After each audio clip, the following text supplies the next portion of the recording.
Assalamualaikum warahmatullahi wabarakatuh. Di sini saya akan menjelaskan tentang mata kuliah IPA Ilmu Pengetahuan Alam dengan dosen pengampu Bapak Sama Irodat Dito. Nama saya Reda Nur Aisyah, jurusan PGMIA, Fakultas Agama Islam, Universitas Islam Malang. Fisiologi hewan. Fisiologi hewan adalah ilmu yang mempelajari fungsi normal tubuh, fungsi mekanik, fisik, biokimia dari hewan. Adaptasi, penyesuaian makhluk hidup terhadap lingkungannya.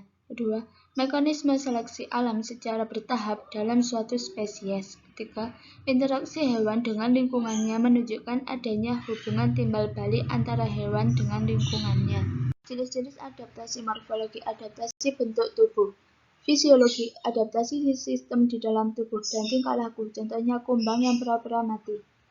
Homeostasis, yaitu kemampuan organisme untuk mempertahankan lingkungan internal meskipun perubahan lingkungan internal atau eksternal. Struktur hewan.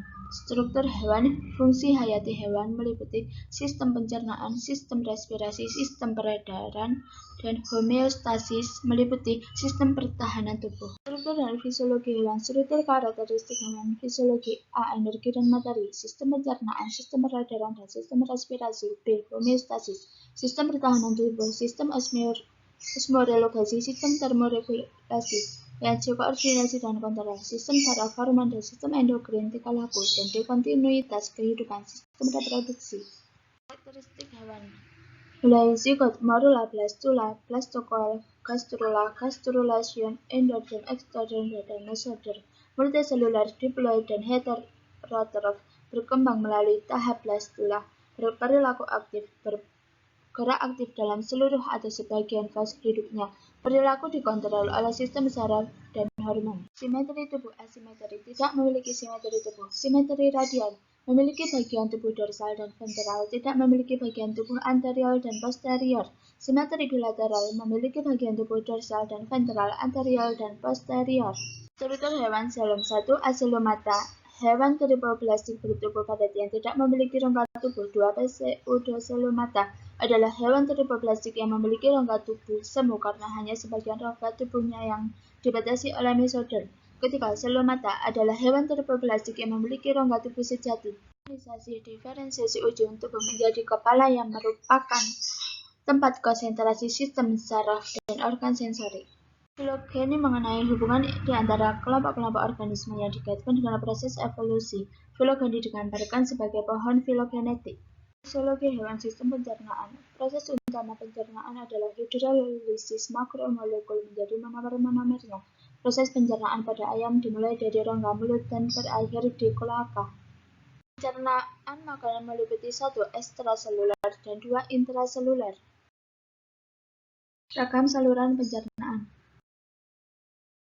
Adaptasi saluran pencernaan. Karnivora, pendek dan sederhana, sekum kecil. Herbivora, panjang dan bercabang, sekum panjang dengan mikrobadan protozoa simbiotik. Omnivora, panjang dan sederhana, sekum kecil. Adaptasi saluran pencernaan, peningkatan asupan, perjalanan makanan pada pencernaan hewan ruminansi. Sistem peredaran, sistem gastrovaskular, hewan tanpa sistem peredaran darah menggunakan sistem gastrovaskular. Sel-sel yang melapisi ruang gastrovaskular menggunakan flagela untuk mendorong air beredar.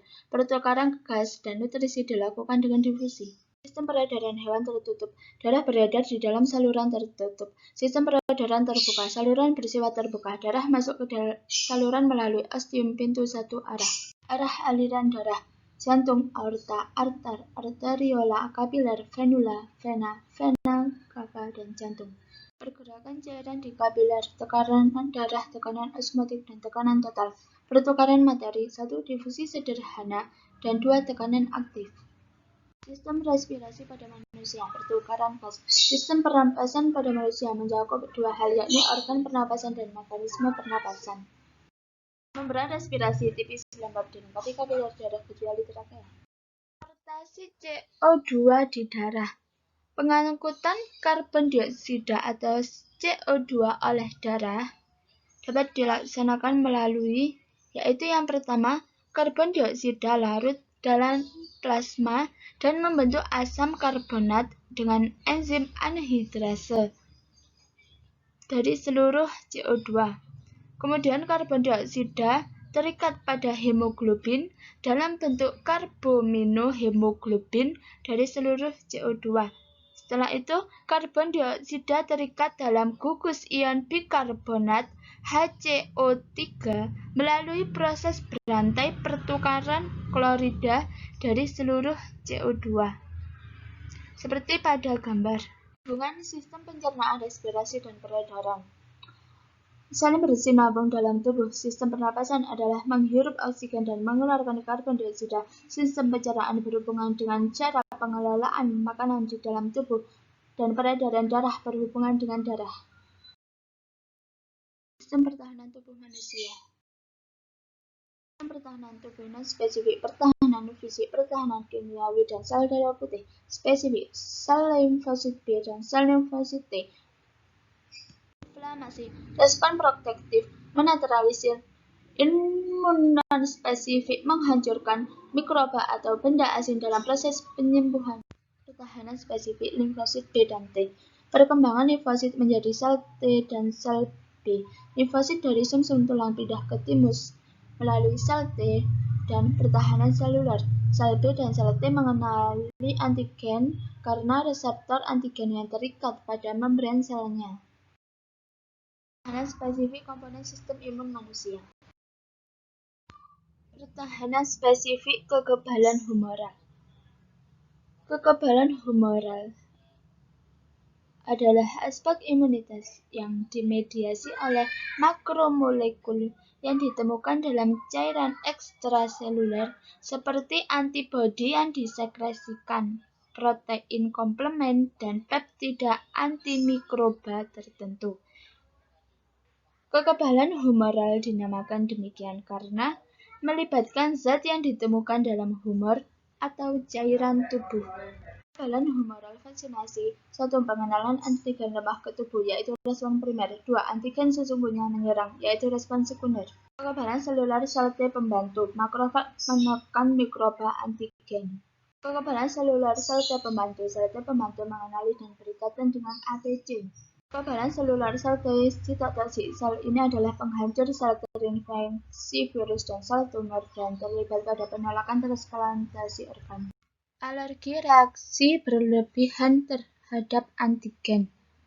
Reaksi berlebihan atau hipersensitivitas tidak diinginkan karena terlalu sensitifnya respon imun yang merusak, menghasilkan ketidaknyamanan dan terkadang berakibat fatal yang dihasilkan oleh sistem imun. Saat hipersensitivitas terjadi, tubuh pertama akan terpapar unsur penyebab reaksi tersebut, atau yang dikenal dengan istilah antigen. Setelah terjadi kontak antara tubuh dan antigen, sistem kekebalan tubuh kemudian bereaksi terhadap antigen tersebut, namun secara berlebihan. Mawar melati indah di taman, indah lagi kembang selasih. Akhir kata kami ucapkan. Cukup sekian dan terima kasih. Wassalamualaikum warahmatullahi wabarakatuh.